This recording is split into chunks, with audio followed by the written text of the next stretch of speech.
Hello, everybody. I'm Lisa Burwell, your host of V Speaks Conversations with Heart and Soul. This podcast was started about 4 years ago, right at the onset of the pandemic, so that we could tell stories at a deeper level, more personal level, and elongate the storytelling from the pages of V Magazine. We're in season 4, and I'm super excited to interview Allan Branch today, who calls himself, he is a self-proclaimed Panama City Beach cheerleader. Panama City, not Panama City Beach. Panama City, excuse me, cheerleader, and entrepreneur, standout athlete, tech startup companies, video companies.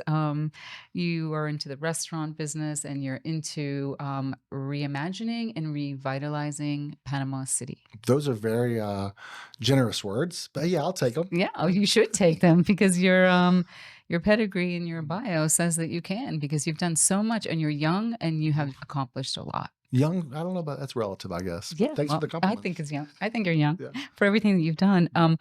So many things to talk about, but maybe just let's start at the beginning, where you have deep roots in Panama City. I do. And your family has been there for how long? My grandparents moved to Bay County, Panama City in the 1940s. Okay. And opened up restaurants and car washes in Panama City and Tallahassee, Pensacola, Columbus, Georgia. Okay. And so we've been there a long time. Yes. And what have you seen? So you were here a long time ago. It sounds like you had an idyllic childhood, and I will get into all your credentials and awards, than your weightlifting and football pedigree and all that, which is Don't do that. No, don't do that. Well, that's pretty impressive. No, that was 20 years ago. But still, you did it. And what was bench pressing 15-year title? Oh my gosh, yeah. So many moons ago, I was a college athlete, high school, athlete, all-star, all-state, and I had the state bench press record a million years ago, like 435 or something. That was beat only 5 years ago? 5 years ago, yeah. That was a lot of weight. The kids have definitely gotten stronger. They have better training and nutrition than we did. We were kind of, barbaric training at the time in the 90s. But I was a college athlete, went to school for it. But you held it. I think being in sports in high school or college can and usually does equip you for doing a lot of tough things and challenging things. Yeah. So I think it's good. Yeah, I have a friend who owns a company called 37 Signals. They have a product called Basecamp, and they only hire people who have shown a relentless attitude towards a goal in their life. Like, it doesn't matter if you become a pilot or a black belt, you have to have shown that you've relentlessly pursued something. Really?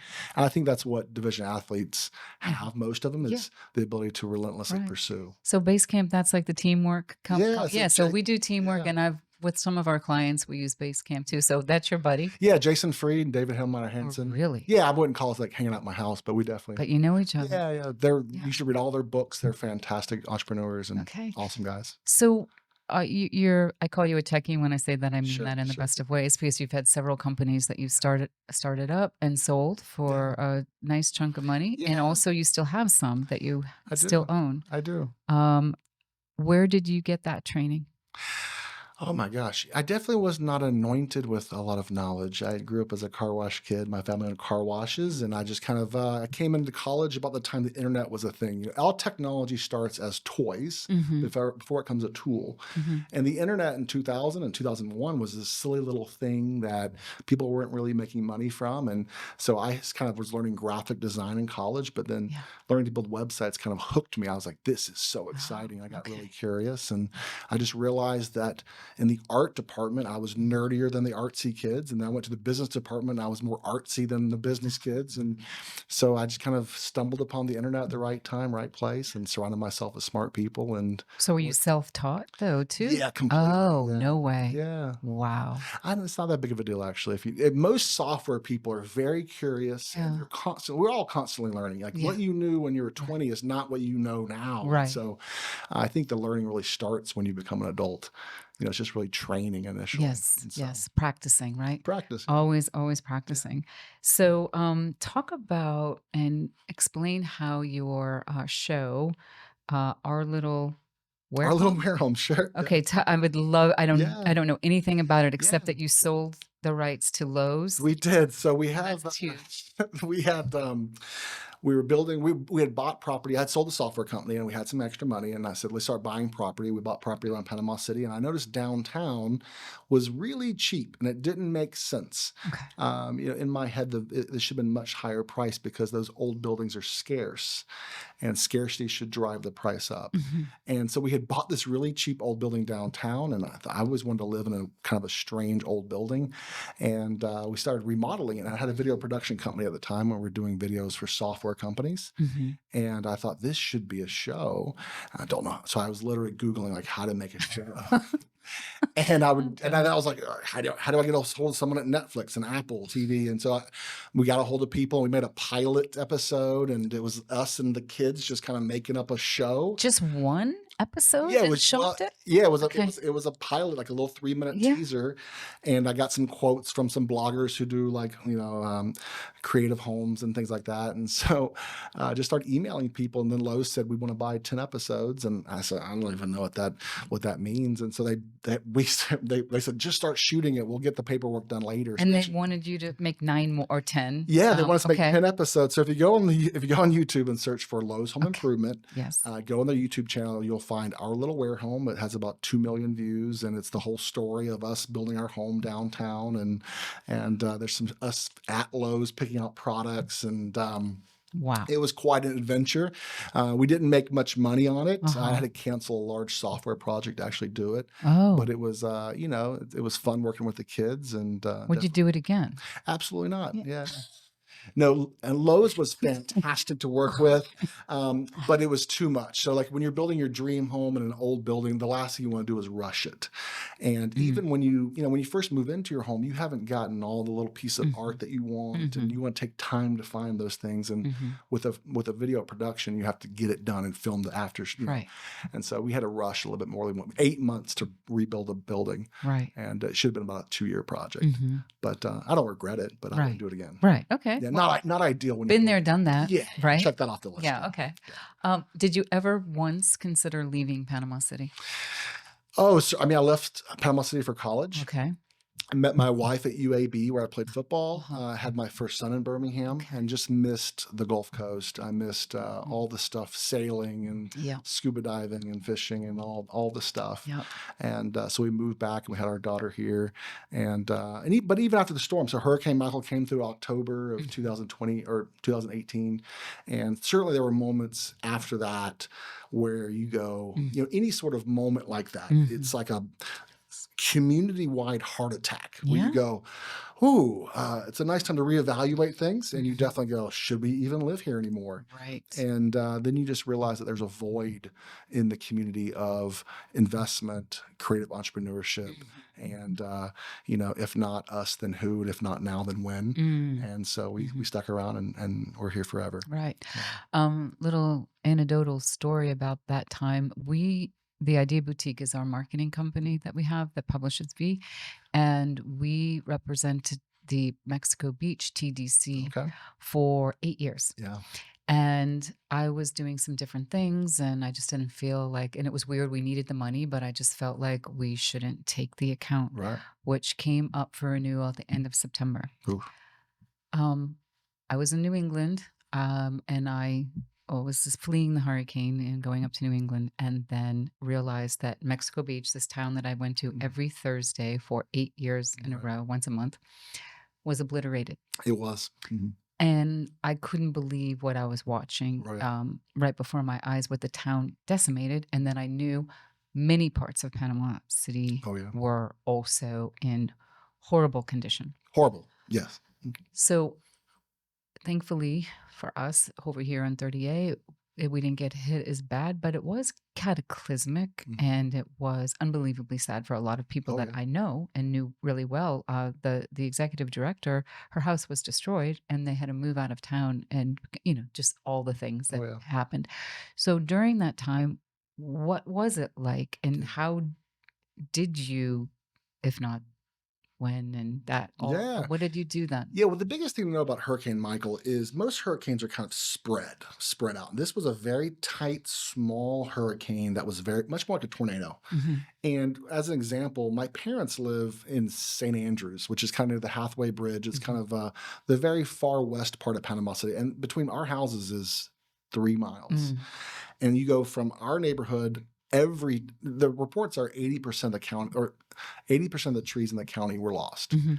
But they were like all gone from our neighborhood, and my parents' neighborhood was just barely touched, just within Wow. 3 miles. Wow. And so, completely different experience, even within Panama City. But I've been through Opal, I've been through all these other hurricanes my whole life. This was like nothing I've ever seen in my entire life. We didn't have Mm. flushing toilets Mm. and running water for weeks. Mm. And, all our friends were displaced to the beach. The beach had Mhm. condos, the beach had Mhm. apartments and things to rent, and everyone left. And so it was crazy. There's still a few blue tarps on roofs here and there, but Mhm. it was every single person in the county had to get a new roof. Like we had a Mhm. brand new standing seam roof, and it Mhm. took it off. It did, right. And so, we had Wow. $120,000 in windows replaced out of our home. And so Wow. just Yeah. brand new windows. I mean, the Mm. windows were a year old. Mhm. And Mm. so it was like nothing I've ever seen. It definitely Mm. makes you rethink how you build things. So as someone who wants to build real estate that my children and grandchildren will inherit, I Mhm. want them to be around and survive that. Mhm. And so you start looking at better ways to build things. My Mhm. dad built an ICF house, which is poured Mm. concrete Mhm. and things like that. So Yeah. I don't wish Hurricane Michael Yeah. recovery on anybody, on my worst enemies. Right. There were helicopters with spotlights at night Mm. looking for people stealing things. There was the Right. National Guard was there with Yeah. Humvees. It was Yeah. like it was a war zone. It was. Yeah. It was That is crazy. And unbelievable. even worse than Mexico Beach, I have cousins in Mexico Beach. Yeah. They just wiped It was Mexico gone. Beach It gone. was literally gone. We went to go see my cousins 2 months after the hurricane, Uh-huh. and passing Tyndall Air Force Base, all the fences were down. Mhm. There were no guards. Mhm. You could have just walked onto the base. Mhm. And in your head as a citizen, you just assume like when when an Air Force base gets knocked out, like this They're gonna magical, fix it. right? Like this Right. magical the government construction crew just Yeah. comes in and Yeah. just does it, and it's back up in a day. Yeah. I Yeah. mean, they're rebuilding it now still. Ah. And so they're going to spend like $1 trillion or $1 billion, one of the two, one of the T's or B's, Wow. but the base of the future. Mm. But unbelievable. Mhm. Would never want to do that again. Well, I'll tell you what's impressive about Mexico Beach because I have a better connection to that than Panama City and knowing people there. They had so much fight to rebuild that town, Yeah. and they were not going to let it take them out. And it's remarkable Right. what they have done, and I consider a short period of time. Agreed. Did that happen also in Panama City? I think so. So you look at a town that has not truly ever lived up to its potential. Mhm. That's what Panama City is. We have such a special bay there, Mhm. very protected. Panama City has never been what it could be. And in a moment like a catastrophic event like a community-wide heart attack, you start going, maybe we should rethink things. Mm. Maybe we should try new things. And it is a point of reflection, even for personal of like, should I move? It's a reflection of property owners where they go, I should retire. Yeah. I was thinking about retiring. Now I'm retiring. Mhm. You can buy my building. Mhm. And so what you have is a speeding up of decision making, right? So now the community goes, well, I was thinking about owning a business. I'm starting the business. I'm thinking about selling my business. I'm selling it. Ah. I'm thinking about moving. I'm moving. Or I'm thinking about coming there. Mhm. They're moving there. And so it's. I said it after the hurricane. Mhm. I wouldn't have repeated it then, but it was the best thing that's ever happened to us. Ah, okay. You'll never get the trees back. The trees were the biggest loss, but we're going to look back on Hurricane Michael. We already are going, okay, that was the defining moment if we said, okay, we should be better. We're going to start working together. A turning point for sure. Definitely a turning point. Wow. So when did you open your brewery history class? Yeah. So history class, we bought the building. History class in proximity is literally across a one-way road from my home. Okay. and we bought the Oh, that's building. good. You can walk It's gonna for like walk a to it. pub in Ireland or something, Oh right? yeah, Oh, that's great. right there. Yeah. And so we bought that building history class in 2017. Mhm. We had started demoing stuff out of the building. Hurricane Michael finished off the glass and the Mhm. AC and the roof and all that kind of stuff. And then we started working on the project right after the hurricane, and we didn't open until 2020. Opening a brewery requires a ton of federal and state paperwork. Mhm. Often requires cities to rewrite ordinances because they often define breweries as industrial manufacturing, Oh. not allowed in your downtowns, Oh. because they don't want manufacturing on Main Street. Mhm. So there was a lot of things that had to change, and then we got all this build up, and then the pandemic happened. So we missed all the PPP money, but everyone had quit their jobs, and it was like the worst time to open a brewery. But the idea of history class is to celebrate the stories. Mhm. So my family's been involved in restaurants since the 40s. My grandfather named a lot of the restaurants after him. Mhm. It was Jimmy's Drive-In and Jimmy's Car Wash, and I don't really like that. And so I like celebrating other people, and I love celebrating stories. Great towns celebrate the stories of their town, Mhm. and so it's so much fun. So history class just tells stories of like, here's the first mayor, and who was the first postmaster, and who was the first black police officer, and all the Mhm. stuff that they had to face. That's what we should be celebrating. Mhm. The names of the bridges that come from someone who overcame adversity. Mm. And so the idea of history class was sort of a history museum meets brew pub. And so the town, the community, our neighbors, they all realized that this was not a celebration of me and my achievements and Mhm. who I am, and all Mhm. that. It's a celebration of us. And they just have supported us way beyond we could ever imagined. Even in the pandemic, we were like, we're going to sell to-go beers Right. to just make payroll. Yeah. And they would line the block No. up in cars, and we would sell every beer that we had. No. And they kept us afloat. And they've always done that. So it's been That's impressive. It's been remarkable. just amazing. So, are my notes right that you in your bio that I was reading too that establishment is generating 2+ million? Yeah, we had scaled it. So when you're looking at opening a business, Oh, especially excuse me. when you're opening a business, especially a brew pub, it's a balance of manufacturing. Your kitchen is actually on-demand food manufacturing. Your Mhm. brew space is beer production, and you're going, how much seating do I need? And so it's this balance. And so we're looking at equipment. We no one had opened a brewery down Panama City, so we said, I don't know if we're going to sell $10 million of beer Oh. or whatever. And so we had scaled all the systems to do about $435,000 a year, and we're due about 2.2 million.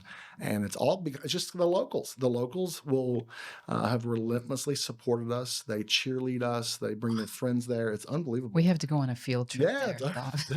definitely. It's I mean, and we have tremendous staff. So not to marginalize the staff's efforts, Uh-huh. we have just a crew of people who care, and that's so hard to find. Mhm. That just people that are all rowing the same direction, who Mhm. understand the vision. It's bigger than beer. It's more important than food. Mhm. Those products matter, but we're here to celebrate the town. It's community Right. building, right? It is. So that's It's a third space. yeah, So it is. yeah.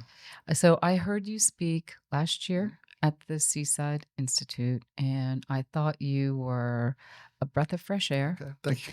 um, passionate, super funny. Like you could be a comedian. Okay. I don't. I Thank you. thought you were very funny. And what did you think about that? Like, what did you Yeah. know about the Seaside Institute Yeah. prior to you speaking?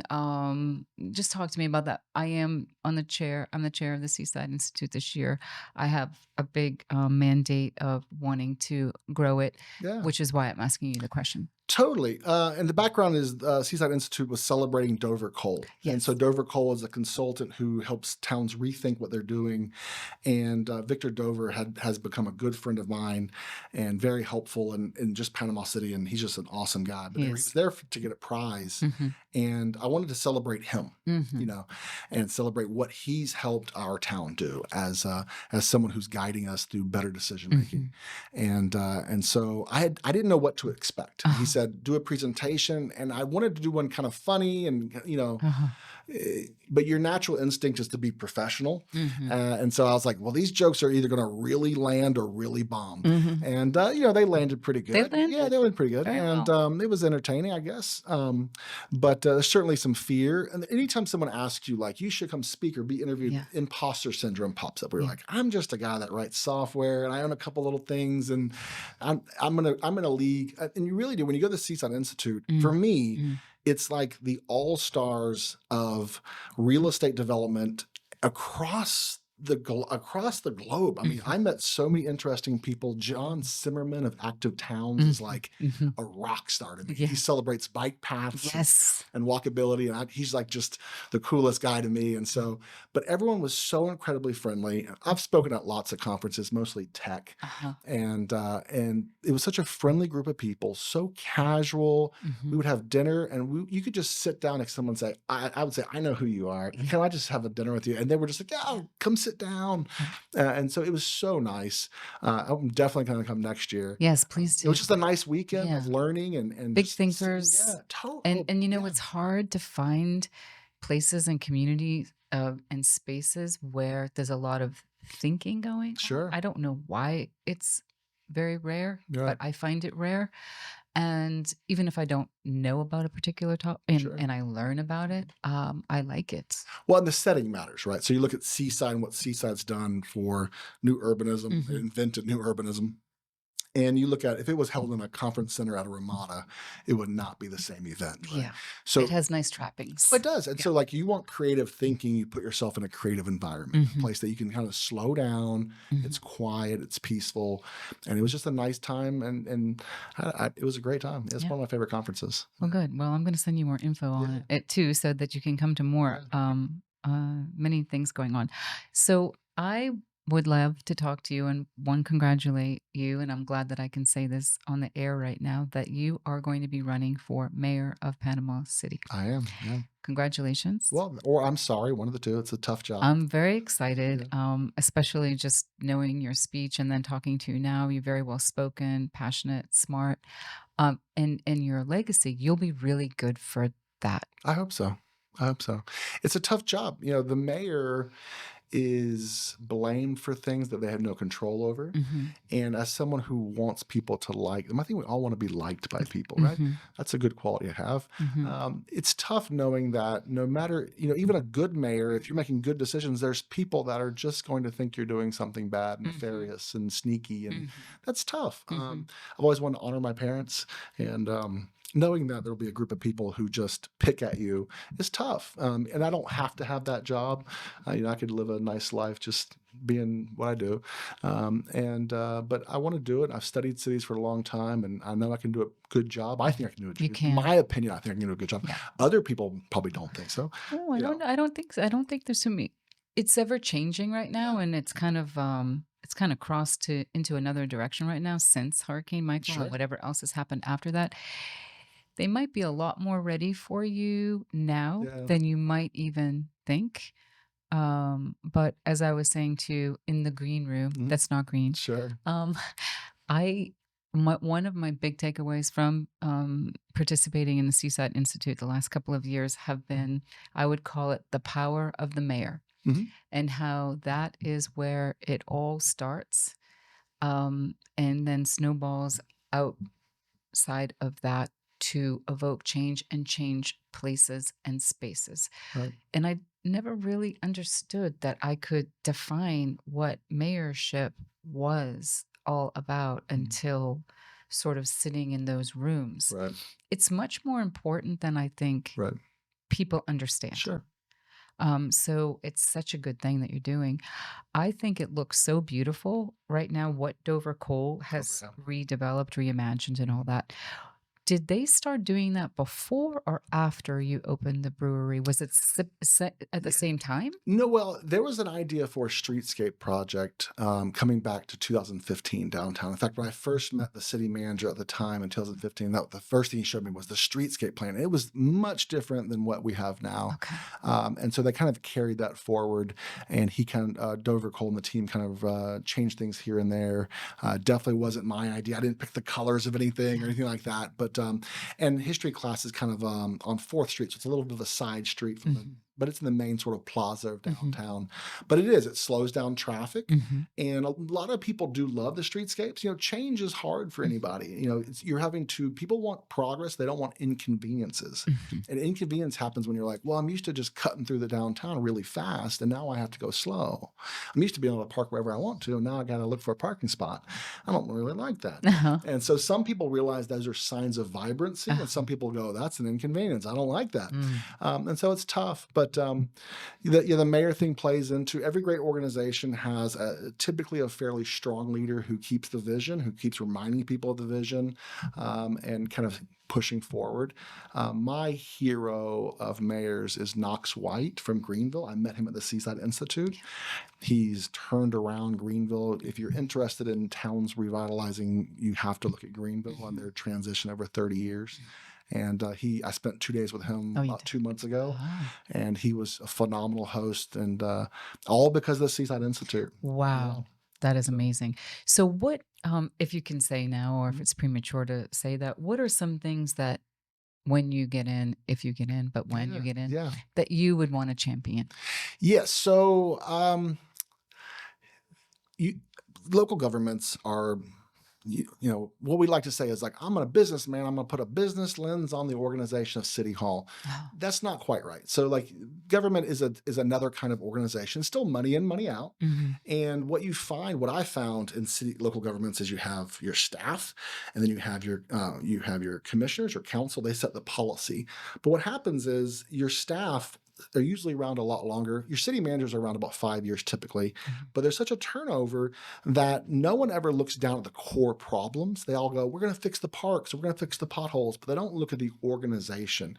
You and I run businesses, and Mhm. we're constantly going, should we spend that money on this or this? Should we stop doing this? Should we clean the office less or more often? Mhm. Well, maybe we can scale back. Just all the little things like Mhm. that, they matter. Mhm. But when your policy directors, your commissioners are in and out so much, they never fix the foundation. They're always going, well, I'm going to have better parks, but they Yeah. never look within and say, Yeah. is there a better way to do this? Should we spend any more money or less money?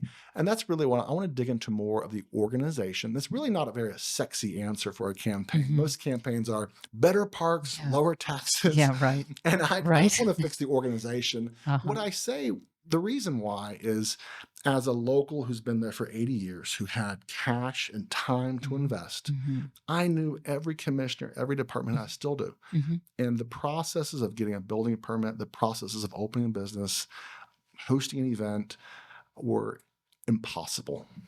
And for me, I know everybody, I have money. If it feels impossible for me, who is connected, it is impossible for Mhm. other people who are not connected. And if you want a town to be vibrant, Mhm. it can't be Allan Branch is the only one that can figure things out. It has to be everybody else Mhm. has to be able to navigate through the systems and know the rules. Even my business partner in history class and the other brewery, El Weirdo, is a city planner. So he's even worked for the city. So he knows the rules Mhm. from other cities Mhm. and our city. And we still had a hard time getting, the opening of history class was delayed about 6 months Really? just Be because of the because city of permitting and things like that? permitting and not knowing the rules and passing bad ordinances and Oh. all those kind of things. And so that's what needs to be fixed. How can you fix that? Well, you start listening to people who have problems. And so what Mhm. happens, this is the way I was always treated and still do occasionally, is I will say, I can't open this business if these rules don't change. Can we look at Pensacola? Can we look at, Mm. Greenville, Winter Garden, Mhm. Winter Park, Sanford, Mhm. St. Pete, all these other cities? Here's their ordinance of how they would help someone like me. Mhm. But what happens, especially in areas like downtown or blighted areas, is you are now the squeaky wheel. Mm. You are causing problems that weren't there before. Yeah. And you're like, these are the problems that kept this place from being vibrant. You should be appreciating me. Yeah, right. And so I always felt like the city should be adding rocket boosters to me, saying, Yeah. thank you for doing all this research Right, and right. bringing us the ordinance from Mhm. Pensacola of Mm. how they do awnings on their main street and they do balconies on the main street. Thank you. Yeah. But instead they go, another thing, you want something else? What do you literally have Yeah. a city Making planner me say, work. what do you want now? And I'm like, what do I want now? Mhm. Now here I'm pouring money into the town. Mhm. I don't even make any of the money off of the money I put in. It just goes Mhm. into itself. Mhm. And so if it feels impossible for me, it is impossible for other people. Right. And so that's what I want to try to figure out. That's going to be it'll never be completely solved. You just little problems. You start fixing all the, every organization is the accumulation of thousands of little decisions. You True. look at your office, Yeah. thousands of little Yeah. decisions to make this office, Yeah. the design, the colors. Yeah. And so even the organization at its core Mm. are little policies and rules and lenses that have been kind of come down from the top. And Mhm. that's what needs to be fixed. Mhm. Wow. El Weirdo, I like the Yeah. name of that. Yeah. Um, that's open? It's been It's open for for a year and a half. yeah, year and a half. Yeah. Okay. And is that doing really well like your other Doing one well, too? yeah. So the El Weirdo is a brew pub that has tacos Uh-huh. and beer and also cocktails, Mhm. and it's 2 blocks from history class. And Okay. everyone said, "You're gonna just ruin history class. You're gonna take all the You're gonna cannibalize. right, gonna Yeah. cannibalize your revenue," and nothing. So it's been like, I think El Weirdo does 175 or 18 million, Mhm. and in like 3,000 square feet of space, does very well. El Wow. Weirdo. So history class celebrates our town stories and Uh-huh. people who overcame adversity. El Weirdo celebrates creatives. Oh. Small towns often celebrate being ordinary. Everyone tries to fit in, and there's a term called brain drain, where your smart people leave your little town, Uh-huh. and you have creative drain. So people Mhm. move to people who are. I have friends who are writers. I have a good friend who just got a Simon Schuster contract Really? for a book deal, and he left because he couldn't. Our town didn't embrace him like other cities can embrace their creatives. And so we celebrate the creatives of our town. We have $140,000 of art and murals across Wow. the building, and there's 12 different artists that we had come in, and Panama residents. all residents. Yeah. And Oh, so it was, that's amazing. it was when you look at history class, I Mhm. said, if this town this is a bet that this town's going to care about our history enough to support this. And they did. And they said, okay, we want this town to be creative and artistic. Well, I'm going to bet we're going to see if this town supports the artists through this whole Mhm. brand is just to celebrate artists and tell their stories. Mhm. And we're going to see it. And they've supported it. And Mhm. so I think Panama City is stepping up to the challenge of being a Mhm. better town. Mhm. And they're doing it, one beer at a time, one talk at a time, maybe. I Yeah. think so. Sure. Um, I don't know much about, who will become a mayor and who won't, but I Yeah. would say that on some level, and I mean this very complimentary, you might be an outlier to the conventional, stereotypical, like what is a mayor is going to be in Yeah. that you are part of the community already, Right. not just working at a business, but in several businesses, and Right. you're part of like rebuilding already. It's almost like you've been doing some mayoral work Right. pre to getting into the political arena, Right. which is going to be a huge insight, going to give you a lot of insight like you already have. And it will be very interesting as the mayor when townspeople can come in to El Weirdo and have a beer with you, which will be Sure. like somewhat of an outlier Sure. situation, It will be. but in the best sense of the Right. word. Yeah. So I think when you started the magazine, it started with research, right? You research things and probably talk to people, and that's what I do. I'm such a curious person. I just love the way businesses work and people work and Mhm. dynamics, and so I've had to learn how other cities would have Mhm. helped their town and Mhm. revitalize it, Mhm. and gotten murals were illegal in our downtown and skateboarding was But they're not illegal. now. Not anymore, right? Oh, that's And good. so it's I've had to be successful in real estate in Panama City. We've had to learn from a variety of sources, including Mhm. my business partner Tim Whaler, Mhm. how other towns would do things, and had to kind of shove that towards our city until they adopted enough. Wow. And so I've had to do a lot of research, and so a lot of people get elected based on like, I'm going to lower taxes and fix the potholes. And they don't even know how the town charter works. And they've never been to a meeting, and they don't know. You're going to raise taxes. No, I'm definitely not. No, definitely I'm not. kidding. Alan's not raising taxes. Yeah, I'm kidding.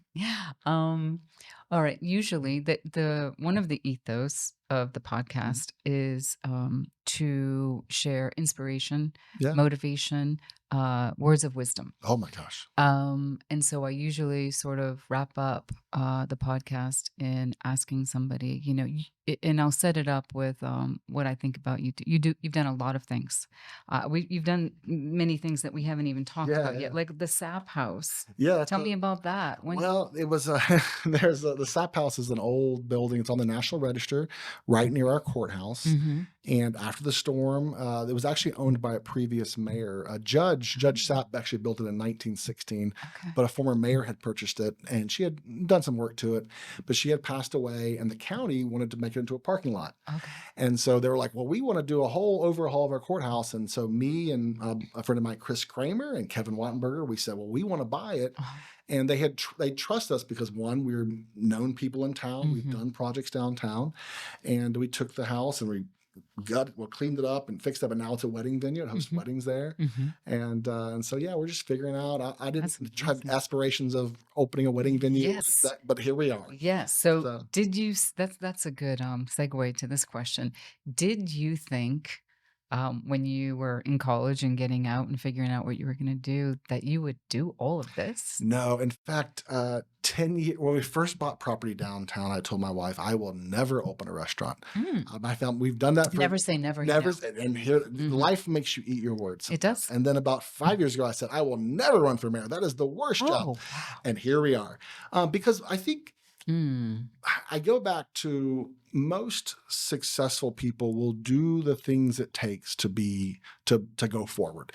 Well, people who are successful. So I'm an old offensive lineman in football, right? Mhm. What is an offensive lineman? Offensive lineman is someone who lines up, hits people, hurts themselves for the running back to walk through a hole and then go, look at me, I'm so great, I'm a running back. And you're like, I just opened this hole for you. I'm hurt now. Right.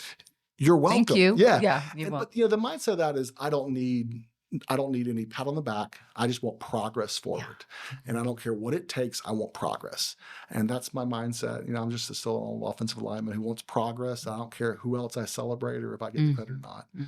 So yeah, That's so altruistic, it's the just how right I'm thing to programmed. do. I would make a lot more sense to people if they met my parents. Really, yeah. Yeah. Well, we are a reflection We are. of Yeah. them for sure. You'd probably go like, you're not that impressive. Your parents you're much more impressive people. Oh, Yeah. well, I don't know about that. So are you going to keep having businesses? You're going to keep opening more businesses too? We are, where we have a condo project downtown in Panama City called Mm. the Mashburn Building. Okay. That's 21 units. We've pre-sold 3. Really? I'm doing a rooftop bar there. Was it a ground up build? No, it's an No. old building. It's Okay. been there since the 1930s. It was a certified bomb shelter during the Cuban Missile Crisis. So it's super thick walls. It's an awesome So you building. couldn't tear that one down? No, you would take dynamite. Mhm. But we're celebrating Jack Mashburn. Jack Mashburn was a local 23-year-old state representative who in the 60s got elected, and he was helping designate the St. Andrews State Park as a state park, and realized that there was no desegregated beaches in Florida, Texas, Louisiana, and Mississippi. And so he pushed in the 60s. Imagine the political climate and being that person who's pushing that agenda forward.